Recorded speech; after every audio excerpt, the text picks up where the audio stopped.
Well, speaking of Pittsburgh coaches getting contract extensions, Pitt rewarded Jamie Dixon with a 10-year new deal, actually, not an extension, but a new deal after the Panther season where they finished in the fourth place in the Big East in their final season of the Big East and made it to the NCAA tournament for, the 10th time in 11 years for the Panthers, 10 times in the past 11 years. We're now joined by Pitt basketball coach Jamie Dixon. Jamie, thanks so much for joining us on the Kevin Gorman Show here on Triple Live Radio. How you doing, Kevin? Doing great. I understand you got a basketball camp over at Peterson Event Center going on.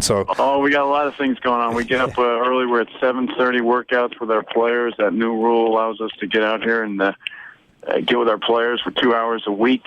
We give them 30 minutes in the morning, and they get a little lift in, some conditioning, and then we start camp right after that. So that's our off season, we like to say. Yeah, which is to say there is no off season. Yeah, exactly. But I know that's the way you'd prefer to have it, to have a chance to get some time with these players, especially you have some new incoming recruits, some new faces on campus. What has it been like to have that time with your players that the NCAA didn't allow before, and how excited are you to see some of these new guys and what they can do? Well, I mean, you know, the rules have been in place now for 2 summers. It's the second one, and it's great in every regard because it's not too much. 2 hours a week isn't much, obviously, but it's a way of seeing the players. They're required. You can require the work, and so they're there, and then they go to class. So. They really go to school year round, but it just keeps them structure and gives them a schedule.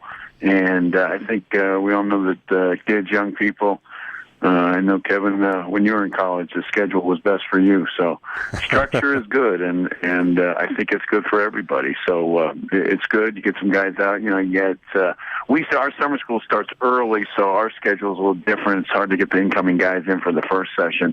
Most of the guys, some guys are still in school, obviously, now graduating high school and the things that come with that.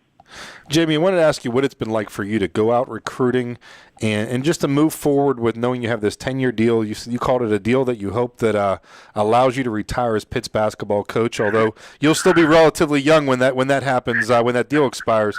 But being armed with that contract extension and seeing Steve Peterson getting extended yesterday for a 5-year deal, Pitt's moving just in a few weeks to officially become a member of the ACC. It's got to be an exciting time and also a time that there's a lot of sense of stability around the basketball and athletic department.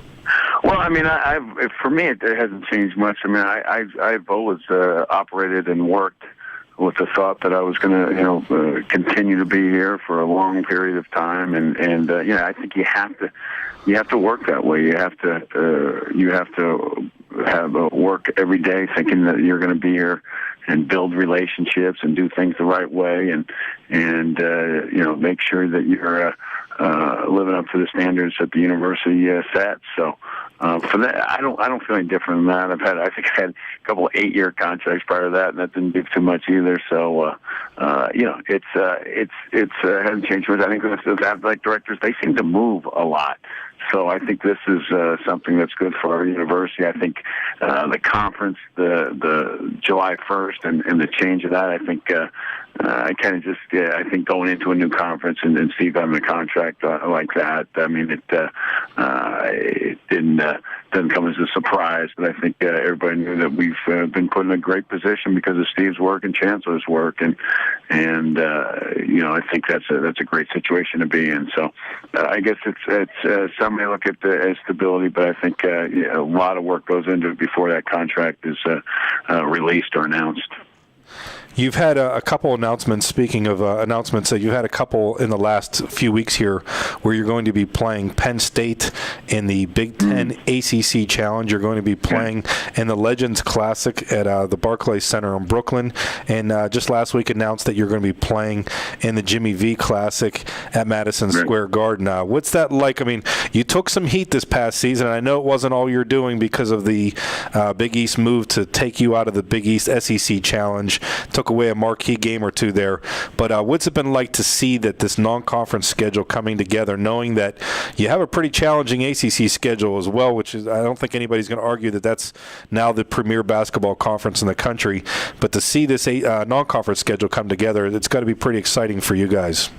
Yeah, I mean, it always is. I mean, I think we're going to play good people, and the good thing about this the tournament is you know who you're going to get, you know who you're playing against. We were in the NIT last year, and that's one of those really the only one of those 4-game tournaments where teams have to win to get into that garden to play. So last year we had Virginia got upset.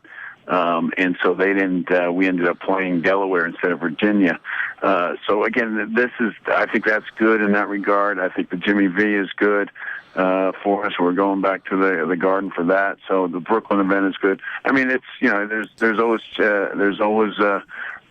things that can change, but I think I think we've got the right field. I think everybody's excited. We're playing Penn State again. I mean, every time everybody's always asking me when we're going to be playing Penn State again. So here it is, right there. And there's only so many games we can play, and I think with the ones that we really can go out and get somebody and go play somebody, we've got good opponents and doing that, and while also playing the home games that we need to play and have to play.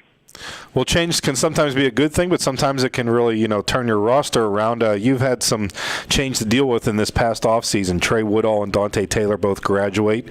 Their eligibility expires.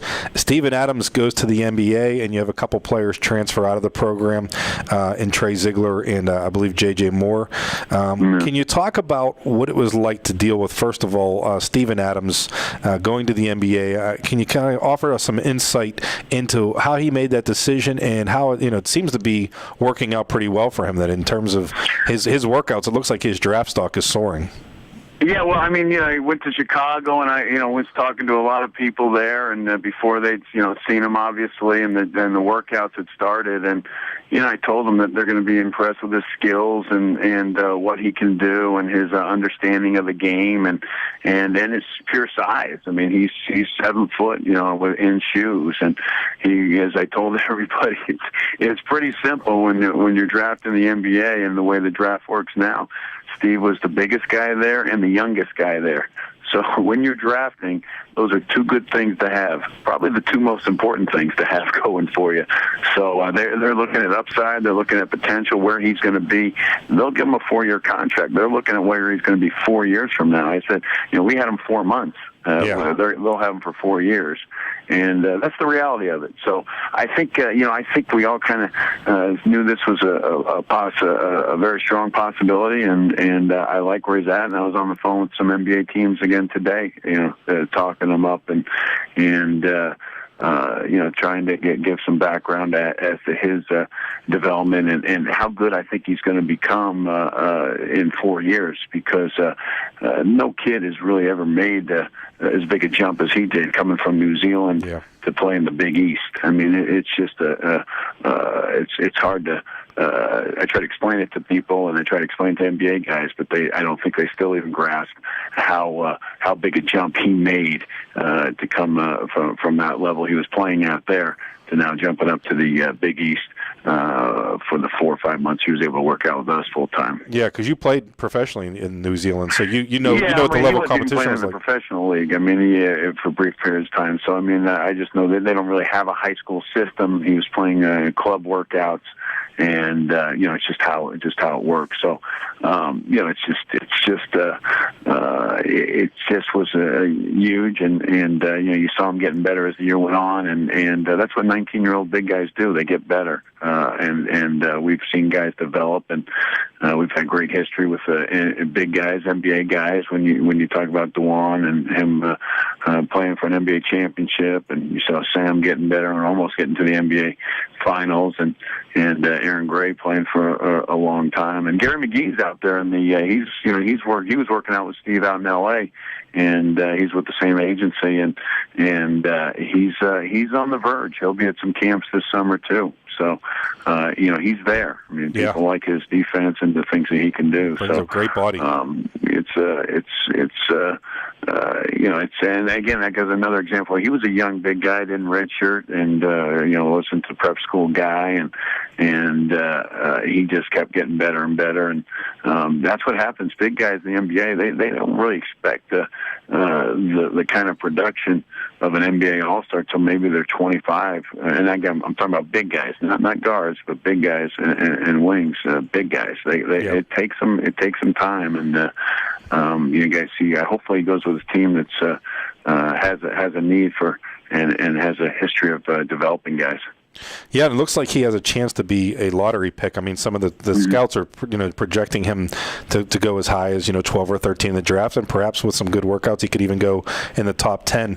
Jamie, that could be a double-edged sword for a basketball program. You lose a guy that, like you said, you knew this was a possibility, but at the same time, you would have liked to have built your program around Steve Adams for at least one more year.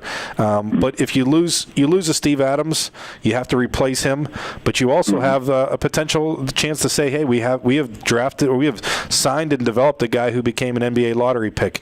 How does that work for you? I mean, when you get a chance to go on the road recruiting, that can be a bonus for you, but you also have to deal with the here and now of trying to replace Steve Adams in the middle. Yeah, I mean, it's pretty simple, guys. I mean, I'm oftentimes, but if a big guy can score or puts up any numbers, he's not going to be in college very long. I mean, it's not hard to figure. I mean, you talk about the guy they're talking about going first, in the draft is averaged 10 points, played on an NIT team, and it has an ACL. The torn ACL. I mean, he'd go first in the draft. So, that's